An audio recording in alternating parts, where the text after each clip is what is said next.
The Doc Rivers era in Milwaukee is playing out nearly identical to James Harden's in LA. Both obviously departed from Philly in the past year, and it was first the Clippers who started off 0-5 with James, and now since hold the best record in the NBA since November 17th at 32-10. Then here with the Bucks, who started off 1-5 with Doc, but are now winners of their last 2 games, picking up a statement win yesterday over the Nuggets, holding Denver to just 95 points. Now the second straight game Milwaukee's held their opponent to under 100. The B-to-A tour, to keep it PG with Pat Bev, has officially started in the Cream City. And so obviously still early returns, but the reason they fired Adrian Griffin was because of what?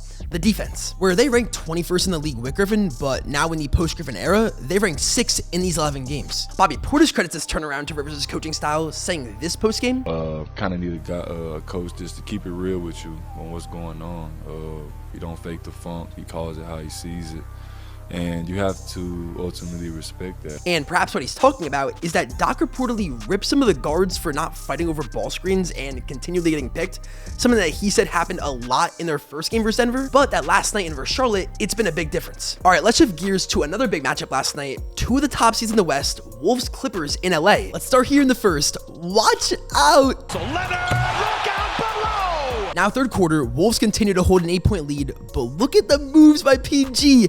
Haze on skates. Man, that was cold. Unfortunately for LA, this was all the fun they had in this one. Minnesota runs away with this game on a 20-6 run right after and holds a 20-point lead for the rest of the night. They now have a whole game lead on the 1 seed in the West. A game that did have a crazy finish, Knicks Rockets in Houston. And let's just get straight to what was the talk of this game. 8 seconds left, all tied up at 103. Jalen Green blocked by Achua here. Ball gets deflected to Aaron Holiday. He puts up a prayer, nearly makes it, but they call a foul anyway on Brunson. Tibbs can't believe it. Bro is pissed. Holiday then goes to the line, makes both. Rockets win. And post-game, like we expected after seeing that play, the ref Ed Malloway in his pool report admits that the foul shouldn't have been called. Then you add the component where the Rockets were 1.5-point favorites, and that pissed people off even more. You know, the typical sports fan trying to make everything a conspiracy. And look, it was a bad call. I'll show the replay again here, but calls like these happen all the time. And I'm a Knicks fan. It is what it is. Staying west, how about the Warriors? In Salt Lake City last night to play the Jazz, no Steve Kerr in this one, but the Dubs stay rolling, pick up a 22-point win. Clay puts in a team-high 26 points, Steph 25 and 10 assists, Wiggins with 17, all around a very encouraging performance. Where post-game, Draymond credited his suspension for the team's increased depth. Honestly, I think me getting suspended helped in a weird way because, number one, since I got JK's taken off, you know, and that has kind of set the stage for this team. Bonafide number 2 option on our team. Now you got different things, you're able to figure out different things that we can go to. Our offense don't look the exact same like it used to look. We got different things that we're going to. You're able to find different combinations that work. Like, I love Draymond, but he has not learned a damn thing from that suspension. That whole podcast where he seems so enlightened was just a PR stunt, and honestly, I don't even blame him. He's like, oh, what did I learn? Oh, that I'm a damn good basketball player. And like I touched on yesterday with his on-off numbers, he's right, because everyone was acting like there was something mentally wrong with him, even though his actions were on the court. He never once punched somebody on the street. Like, it's a very emotional game at the highest level. To all accounts, is a great dude off the court. Like, this is why he's so good, because of his competitive edge. Moving back east, Cavs hosting Philly, looking to stay hot, being 17-1 in their last 18 games. Let's start here late first. Evan Mobley getting busy. Second quarter, and the Sixers will make a bit of noise. Buddy Hield, this will be one of his many threes in the night. To the third, this game stays close. And how about Karis LeVert here connecting on the 4-point play? Then final seconds here, Philly up 2, Spider with the rock, blocked by Paul Reed. One last heat from Garland, no good.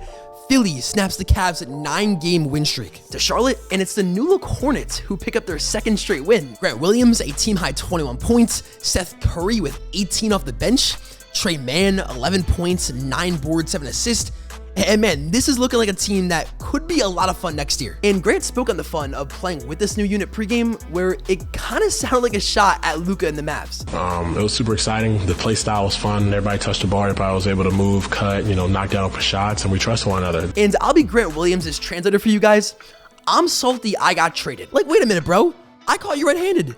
You said 5 days ago, a day before being traded, that playing with Luka is easy, saying, quote, just eat a bag of popcorn, hit open shots, move on. But shout out to this Hornets core that I'm pretty high on. Like, Brandon Miller is that dude. He's a future star.